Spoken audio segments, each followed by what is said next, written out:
sharing the good word. So y'all keep your dogs safe over in Florida. Thanks a lot. Appreciate it.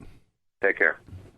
All right. Well, we're going to shift gears with a couple other stories here on the globaldispatch.com. It's been a very busy week in our religion section. We don't cover that as much. Sometimes we tend to skip over that. There was a bizarre attack on a Tennessee church, and they pretty much is a very, very small church in Memphis, and they pretty much, it's a Lebanon United Methodist Church. They pretty much leave the doors unlocked so people can go in and pray anytime they want.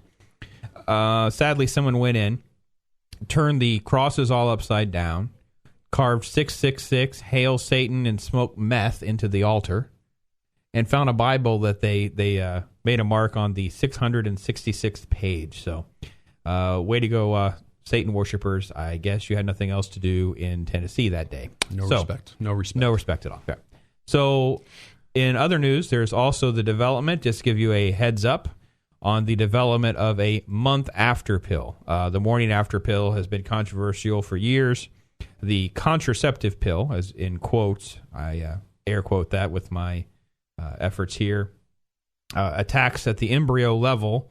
So therefore, they're saying that it is not an abortion pill because there's no actual conception yet, but is designed to prevent you from getting pregnant for a month of your activity, no matter how your behavior does. So look forward to seeing that more and more. Time Magazine did feature it. We gave a little bit of information. Again, you could get these stories, globaldispatch.com. Click the religion button, and you'll see some of the different topics as well. Throw on some pop culture? Let me just throw out one happy birthday before we move on to that. Yeah, absolutely. We need to. Yeah, I want to wish a very happy birthday to a very special little girl, my niece Angelica, who lives in Pangasinan, Philippines.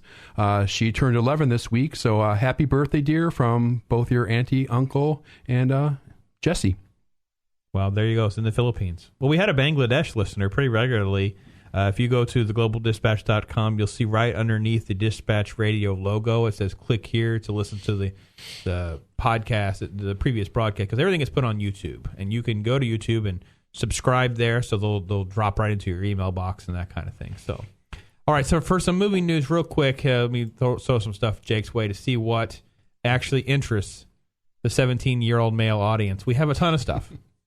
Spider-Man 2 is not even out yet. That's next summer. They're already working on 3. Hired writers. So before we even get to 3, they already are working on... I mean, we don't even get to 2. They're already working on 3. See, that makes me nervous. Yeah, it makes you nervous. A little bit. Nervous. I liked it pretty well. I mean, it was pretty much a remake. But. I sent it to you late yesterday. Did you get a chance to watch the new Jack Ryan trailer? No. Okay. I just got it this morning. So. The new Jack Ryan film comes out at Christmas Day, so that's good. Are you a fan of the Jack Ryan films? It's kind of the espionage CIA thing.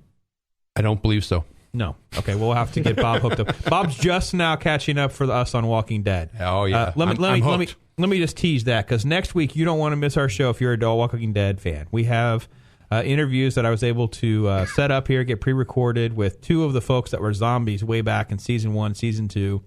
2 of the zombies, they're going to talk about the makeup, how they were recruited, and how they jumped on board, talk about some of their other projects and that thing. It's a really cool thing. Pretty excited for that one. And Walking Dead does return next Sunday. Bob's, where are you at on Season 3? About halfway through. About halfway through. He's getting there. He's getting caught up, yeah. You're going to be traumatized here pretty soon. He is definitely. It is a very intense roller coaster ride. I'm hoping for that. He's hoping for that kind of chaos. Folks, we're going to be out at Unity in Action today, so we'll be talking about that next week. We will probably squeeze in another interview in the Christian music field. I have another interview coming. John Elefante, he's the former lead singer of Kansas, and he put out a new album and a new video that deals with a very, very difficult life of challenges of anti-abortion, pro-life, and that was not his intent. And he is here to tell us that story. We'll get that interview scheduled as well. So we are headed into another busy week, I'm sure, with more government shutdown shenanigans and plenty of news. So feel free to go to theglobaldispatch.com, like us on Facebook, and interact with us, folks. Send us an email and keep in touch, and we will see you next week right here on Dispatch.